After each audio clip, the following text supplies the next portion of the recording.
زما کورې په ځان پسې حجت حسابه وه، زه عشق کوم ته مینه محبت حسابه وه. او د هغې شخصیت منونکې څنګه دوزخي وي، د هغې شخصیت منونکې څنګه دوزخي وي. ملا صاحب ما له ځان له یو جنت حسابه وه. بسم الله الرحمن الرحیم. یو جهان مننه. په اجازه د صدر صاحب د اختصار نه بکار والم. خپل احساس 50 پکوم، خپل احساس 50 پکوم، زړه ګورې په تاس پکوم. سم په چغو وجاړه دا ځل به هم تاس پکوم، سم په چغو وجاړه دا ځل به هم تاس پکوم.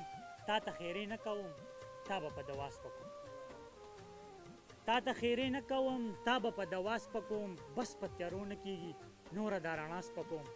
ستا نصیحت دا مسرور تا له دا وینا سپکوم. بل شعر چې مسروره څوک دا ننداره وباسي، خپل کور ته لار په دیره وباسي. خلک کاږه مخونه نه سموي په دې د ښار ناینه وباسي.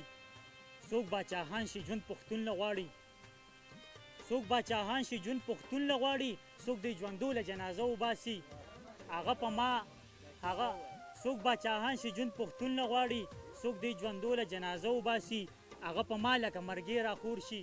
هغه مې زړه کې دروازه وباسي، تش په ژړا به مې پرېښودې وه خو هغه په ما پسې باڼه وباسي.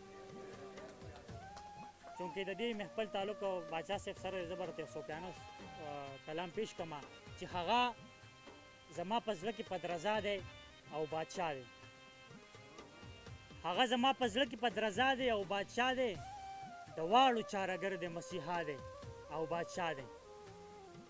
هغه زما په زړه کې پدرضا دی او بادشاه دی. د خوږو او دردمن زړونو دوا دی او بادشاه دی. ته وایې خبر نه دی خو د هر څه نه خبر دی، ته وایې خبر نه دی خو د هر څه نه خبر دی. د واړو چارهګر دی مسیحا دی او بادشاه دی. د ستا په ښایست پاک الله قرآن دی نازل کړی، د ستا په ښایست پاک الله قرآن دی نازل کړی. کوثر پکې اعلی دی د زهرا دی او بادشاه دی. منمه ستا یاران زما ایمان دی پاک حبیبه، منمه ستا یاران زما ایمان دی پاک حبیبه. علي ولی الله زمونږ مولا دی او بادشاه دی. چې خاورې یې په شونډو د حسین د در ښکل کړي، چې خاورې یې په شونډو د حسین د در ښکل کړي. مسرور ګوره د هغه درګدا دی او بادشاه دی. بادشاه صاحب یو روماني فرمایش کړی دا به درته ووایم چې د بڼو لاندې چې تا راوکتل، د بڼو لاندې چې تا راوکتل یاره شپه کې سپین سبا راوکتل. په کوڅه کې یې بې هوشه راګزار شوم نن په بام چې مې لیلا راوکتل، په کوڅه کې یې بې هوشه راګزار شوم نن په بام چې مې لیلا راوکتل. په خمار نظر یې داسې رنځور جوړ شوم لکه دم چې د عیسی راوکتل. مجبوري مې وه نو ځکه مې لاس درکو، مجبوري مې وه نو ځکه مې لاس درکو چې د مړو سترګو په شا راوکتل. صبرېدمه خو خبر د ځانه نه شوم په دوکه چې د وفا راوکتل.